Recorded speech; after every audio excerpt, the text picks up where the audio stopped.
Magandang araw po sa ating lahat. Narito ang ating weather update. Southwest monsoon ang nakakaapekto sa malaki pong bahagi po ng ating bansa. Samantala, inyong mapapansin yung makakapal na kaulapan dito sa may east ng ating east ng Mindanao. Ito po ay dulot ng trough ng bagyo o extension area ng bagyo na binabantayan po natin nasa labas ng Philippine Area of Responsibility. Ang bagyong Bibingka o international name na Bibingka ay kasalukuyang nasa layong 1,750 kilometers hilagang silangan ng Eastern Visayas. Napanatili ang kanyang kategoryang tropical storm, kung saan ang lakas ng hangin ay umaabot sa 85 km per hour. Ang magiging tatahakin ng bagyong Bibingka o may international name Bibingka ay northwestward at dadaan po yan sa may right corner ng ating Philippine Area of Responsibility. At maaaring po sa Biyernes ng gabi ay pumasok ito sa ating PER. Kapag nasa loob ng ating bagyo o binabantayan ng bagyo sa PER, tatawagin natin siyang Ferdy. Bagamat ang bagyong ito, kapag napanatili ang galaw sa direksyong northwestward, ay hindi magla-landfall o hindi dadaan sa ating kalupaan, inaasahan pa rin natin na maulan na panahon at may mga pamisa-misa malalakas na hangin, dulot ng habagat, kung saan inaasahan po natin palalakasin nitong bagyo na may international name na Bibingka o magiging Ferdy kapag nasa loob ito ng ating Philippine Area of Responsibility. So nagtatanong, itong trough ba ay naapekto na ba itong ating bansa? Opo, naapektuhan na po ang trough ng bagyo sa silangan na bahagi po ng Visayas at silangan bahagi po ng Mindanao. Inyong papansin, nakakaranas po ng maulap na kalangitan at may mga pag-uulan ngayong araw.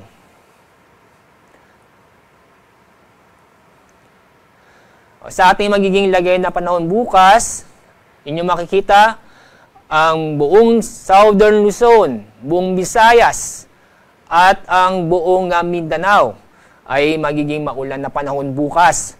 Dahil po yan sa Southwest monsoon kung saan inaasahan po natin palalakasin ni bagyong na may international name Bibingka.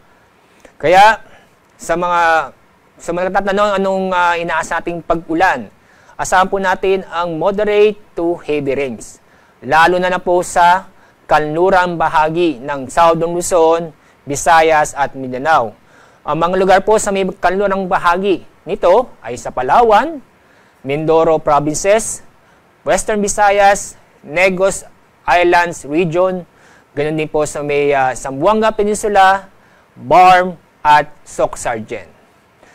Kaya sa ngayon ay mag-ingat na po tayo at alamin na po ang ligtas ng lugar dahil sa inaasahan po natin na pag-ulan, ano po yung mga moderate to heavy rains na posibleng magdulot ng pagbaha o pagguho na lupa.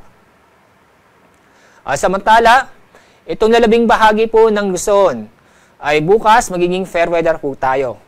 Na kung saan makakaranas ng bahagyang maulap hanggang sa maulap ang ating kalangitan, maliban sa mga isolated na magpag-ulan o mga biglaang buhos na ulan, dulot ng thunderstorm. Ngayong araw, wala tayong gale warning. Dahil sa nakita namin, sa susunod na 24 oras ay magiging banayan hanggang sa katamtaman ang alon ang ating mga karagatan. Pero, sa mga kababayan po na nagbabalak pumalaot sa mga araw nito, mag-ingat pa rin tayo dahil sa magiging maulan po ang ating panahon mula ngayon sa may Southern Luzon, Visayas at Mindanao dahil sa Southwest monsoon. Dahil itong Southwest monsoon sa susunod na mga araw ay hindi lamang pong magbibigay ng mga maulan na panahon, ganun din po na malalakas na hangin na kusan magiging maalon ang ating mga karagatan sa ating bansa. Pagdating sa 3-day weather outlook, sa Metro Manila ay magiging maulan na po ang panahon simula po yung Biyernes hanggang Sabado. Dulo po yan ng southwest monsoon. Sa mga kababayan po natin sa Legazpi City, ay hindi magandang balita, patuloy pa rin magiging maulan na panahon dahil po yan sa southwest monsoon. Sa Visayas,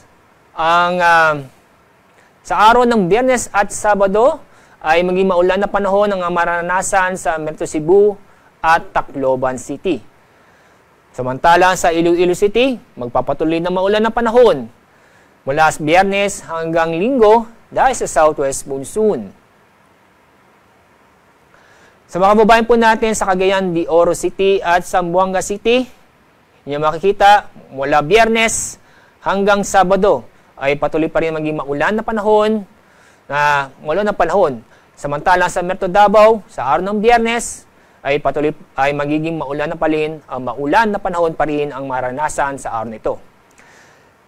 Kaya paalala po sa mga kababayan po natin na mag-ingat po tayo dahil sa mga pag-ulan, dala ng habagat, na kung saan ay makakaranas po tayo ng matinding pag-ulan, alam po sa Visayas at sa Mindanao, at kasama rin po ang Southern Luzon.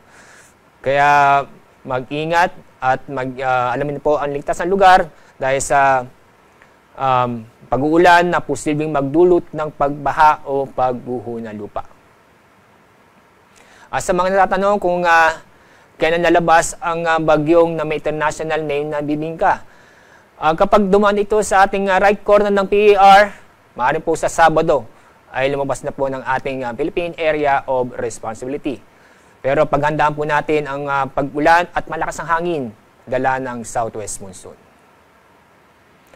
Ang araw pong lulubog sa ganap pong 6:01 ng hapon. Bukas, ang araw sisikat sa ganap na 5:45 ng umaga.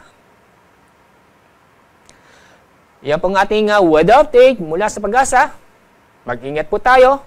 Ako po si Alzar D. Aurelio.